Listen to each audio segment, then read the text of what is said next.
amigos, uma boa noite para todos. É uma satisfação novamente estar aqui nesse espaço que a UCAV abre para que possamos falar de espiritismo para esse grande público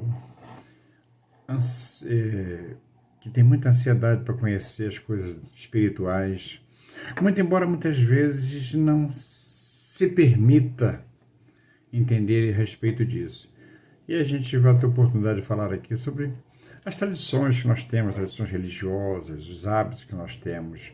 Nós que somos de um país de uma formação católica importante e muitas vezes esses assuntos que o Espiritismo estuda tão profundamente e nos ensina com muita propriedade, muitas vezes vão de encontro àqueles conceitos que tínhamos antes.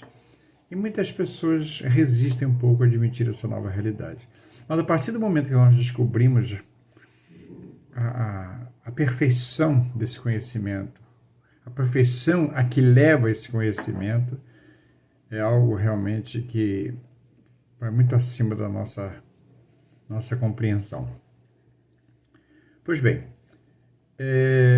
tem um assunto muito especial no Evangelho de Jesus, que são as bem-aventuranças, que são ensinamentos de uma profundidade enorme e por meio das quais Jesus Cristo nos trouxe um ensinamento muito grande para a nossa existência, porque ditam normas importantes do nosso procedimento e como nós vivemos num mundo de expiação e provas, principalmente, e a lei de causa e efeito, quando parece muito claramente os efeitos de acordo com as causas que nós cometemos. Então, as bem-aventuranças nos ajudam muito a compreender essa lei de causa e efeito, que rege muito do nosso comportamento, das nossas existências.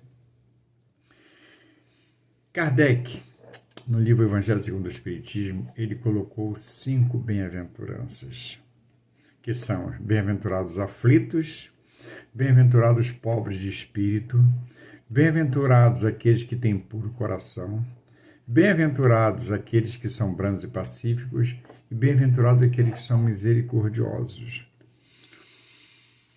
E nesses 5 capítulos, o aprofundamento dessas questões leva a gente a reflexões muito importantes, que vem, inclusive, explicar muito do nosso conhecimento, do conhecimento da humanidade. E hoje eu quero particularizar o nosso assunto aqui, falando de bem-aventurados aflitos. Porque no mundo de expiação e provas, os aflitos são muitos, claro. Nós estamos permanentemente passando por provas e expiações. Provas como se fossem testes o tempo inteiro para medir o nosso conhecimento. Uma vez que a gente aprende, muitas vezes aqui na matéria ou no plano espiritual, e depois na prova da existência física, são colocadas essas questões para ver o quanto nós já avançamos. E essas provas acontecem a todo instante. Nós somos testados a cada minuto, a cada instante. Todas as decisões que tomamos na nossa vida, por onde vamos passar, com quem vamos, o que vamos falar, o que pensamos, como vamos agir com as pessoas. Todas essas provas acontecem permanentemente. E o desempenho que nós temos com elas é que determina o nosso aprendizado, o quanto nós já podemos avançar nesse processo. E as outras são as expiações, que são questões mais complexas, que estão muito ligadas aos nossos débitos, à necessidade de corrigirmos equívocos. Porque, por meio das expiações, nós somos submetidos a, muitas vezes, a sofrimentos importantes de acordo com aquilo que nós aprontamos durante as existências que nós estamos aqui. Então, no Bem-aventurados aflitos, Kardec separou nos primeiros itens a justiça das aflições. Porque, quando Jesus diz bem-aventurados aflitos, é muito difícil da gente entender isso. Como é que alguém, pela aflição, pode ser bem-aventurado? Então, precisamos compreender que bem-aventurados os aflitos que serão consolados. Serão um dia consolados. Por enquanto os aflitos, depois consolados. Porque a consolação só faz sentido no futuro. E esse futuro, só assim que faz sentido, porque se não houver um depois, quando acontecerá essa consolação? Porque é bom ser aflito, é bom sofrer, só se justifica depois, porque com a lei das vidas múltiplas, das existências múltiplas, que é a lei de reencarnação, essas coisas vão tomando sentido com o tempo. Porque não sendo no futuro que essas consolações vão acontecer, fica difícil entender essa palavra de Jesus. Seria um contrassenso. Como é que a pessoa poderia sofrer para ser consolado?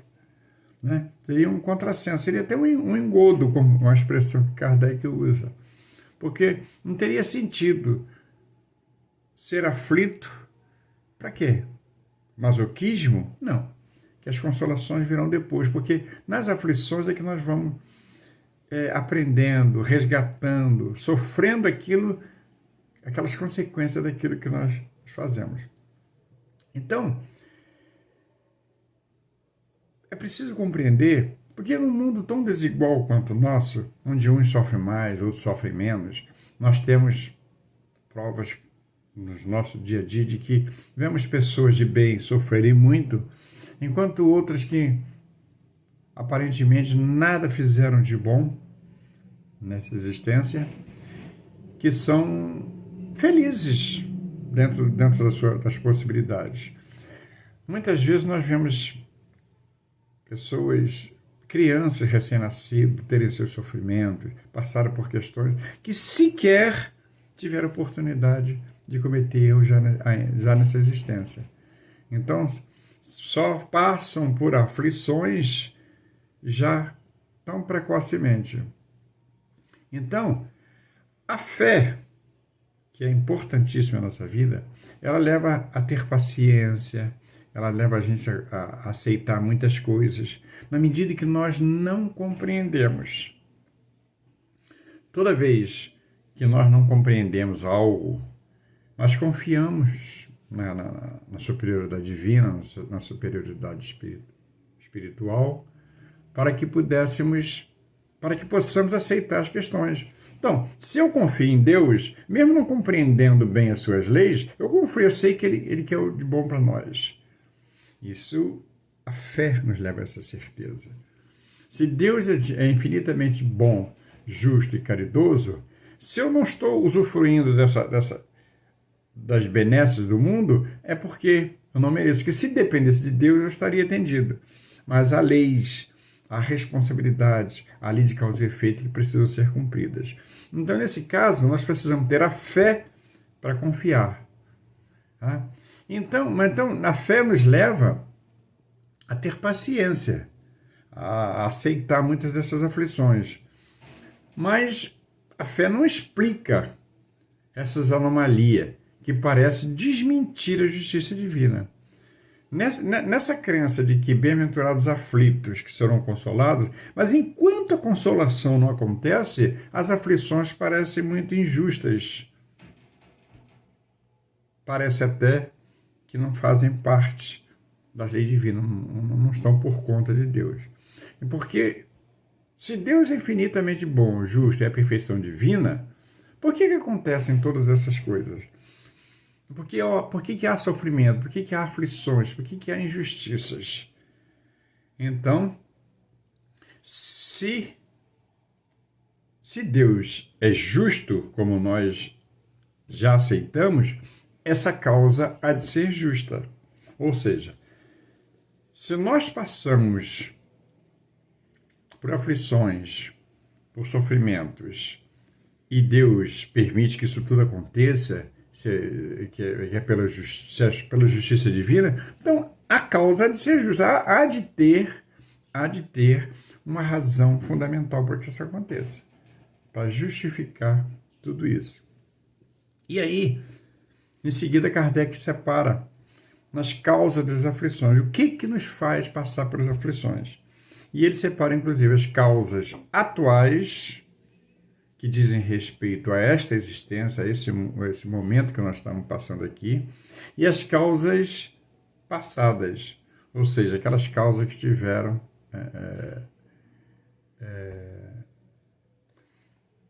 que aconteceram nas existências anteriores. Vamos nos ater, por enquanto, aqui, isso aqui vai dar com certeza assunto para falarmos mais a respeito sobre isso. Vamos falar das causas atuais. Causas atuais, nós começamos a identificar aquelas causas que nós provocamos nesta existência, desde quando aqui chegamos. E aí, quando nós começamos a investigar nós vamos ver que muitas dessas causas são necessárias. Aquela história que a gente escuta falar, puxa vida, na encarnação passada fui isso, deve ter sido muito ruim, joguei pedra no santo e tal. Não são todas assim. Porque, às vezes, em proporções semelhantes, que a gente está nessa existência vencendo compromissos reencarnatórios, oriundos de existências anteriores, mas nós não levamos uma vida perfeita, nós não somos perfeitos. Então, continuamos acumulando muitos equívocos. Então, nesta existência, nós vencemos, sim, muitos dos compromissos reencarnatórios de outra existência, mas também acumulamos muitos erros que por sua vez, geram débitos que podem ser resolvidos nesta ou numa existência futura. Então, quando Kardec fala das causas atuais, ele começa a enumerar aquelas causas que se originaram nesta existência. Ele começa a falar que muitas são consequência das nossas condutas, daquilo que nós vimos falando, nos comportando, nos vamos agindo, nos nossos pensamentos, desde a nossa infância. Com quantas pessoas nós fomos gentis, quantas pessoas nós ignoramos, com quantas pessoas nós maltratamos, nós que alimentamos preconceitos, decisões importantes. Então, e dentro do caráter, porque nem sempre nós conseguimos agir com um caráter impecável. Se hoje o conhecimento da doutrina nos dá muito mais consciência, muito mais rigor nas nossas atitudes, nem sempre foi assim. A maioria de nós já cometeu equívocos importantes. Então, consequentemente, nós temos aflições originárias dessas questões, dessas condutas, muitas vezes equivocadas. Às vezes também, os seres são vítimas de suas falhas e imprevidências, motivadas pelo orgulho, pelo egoísmo, falhas no comportamento. Então, às vezes não é simplesmente a mudança, consequência do seu caráter, mas são imprevidências, às vezes movido por uma decisão que, para não ferir o orgulho, o indivíduo acaba tomando uma decisão que vai ferir outras pessoas, que vai trazer consequências funestas muitas vezes. E aí são essas causas que trazem aflições ainda nesta existência. Quantas uniões infelizes são provocadas por interesses diversos?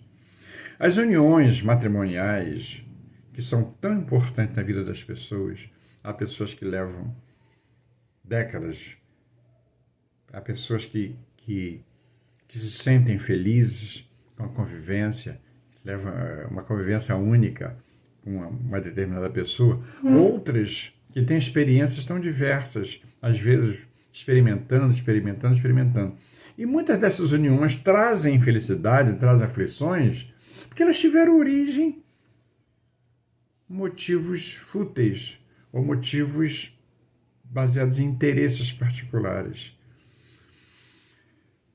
Lá atrás, no momento das escolhas da união, alguns indivíduos valorizaram questões menores, como, por exemplo, interesses financeiros, desejos materiais, conveniências profissionais, conveniências outras, e isso naturalmente não dá sustentação a uma união feliz. e acaba naturalmente trazendo consequências muito ruins e são causas de muitas aflições. Quantas causas estão na nossa intemperança, nos nossos excessos? E aí vale a pena destacar uma coisa que acontece com muita frequência são os excessos na alimentação. Não por acaso, a gula está lá na origem dos pecados capitais. Às vezes não é exatamente a gula, mas o nosso comportamento alimentar nem sempre é satisfatório. E aí, por gostar de determinada coisa, acaba se excedendo, ou por facilidade disso, aquilo, outro. Então, esses excessos alimentares nos trazem consequências muito ruins, acarretando aflições, excessos nos vícios, na bebida, no cigarro, nas drogas, excessos no sexo. Então, essa invigilância, esses excessos, trazem inevitavelmente consequências danosas para a vida futura do indivíduo. No caso, quando chega uma idade madura, no final, passa a ser vítima de aflições muito grandes em consequência de suas atitudes, de seus excessos. Quantos pais são infelizes com o comportamento dos filhos? Mas muitas vezes eles erraram lá atrás, deixando crescer nos seus filhos germe do orgulho, do egoísmo, educação equivocada na família. E aí os filhos acabam enveredando por comportamentos que trazem desgosto, trazem aflições para os pais. E eles começam a ver que eles foram responsáveis por isso, né? O ser não é responsável pela vida dos seus filhos, mas é responsável pela educação que dá. Porque todos nós temos a obrigação perante Deus de cuidar daqueles que estão sob nossa guarda, sob nossa tutela. E os filhos são o melhor exemplo disso aí. E que todos aqueles atingidos que se interroguem com mais frequência as causas, buscar nisso as escolhas que fez, as uniões que alimentou, as decisões que tomou. Então, porque muitas vezes não tem como consertar, acaba tendo que suportar consequências grandes. E, na maioria das vezes, vai chegar à conclusão de que realmente errou, de que se excedeu, de que tomou atitudes equivocadas. E aí chega para dizer, se eu tivesse feito tal coisa, se eu não tivesse feito aquela outra coisa. Então essa análise importante que a maioria de nós precisa fazer e identificar nas causas que nós cometemos para que estejamos sofrendo, passando pelas aflições. E parar de acusar os outros. Porque, movido pelo nosso orgulho, nós temos uma tendência muito grande em não admitir os nossos erros, em culpar a qualquer um que esteja ao nosso lado, ou próximo de nós, ou que passaram pela nossa vida, como responsável pelas nossas aflições. Então, a quem culpar as aflições senão a si mesmos? Isso é uma grande pergunta que nós temos que fazer. Porque a lei de causa e efeito ela é implacável e ela acaba nos trazendo essas consequências.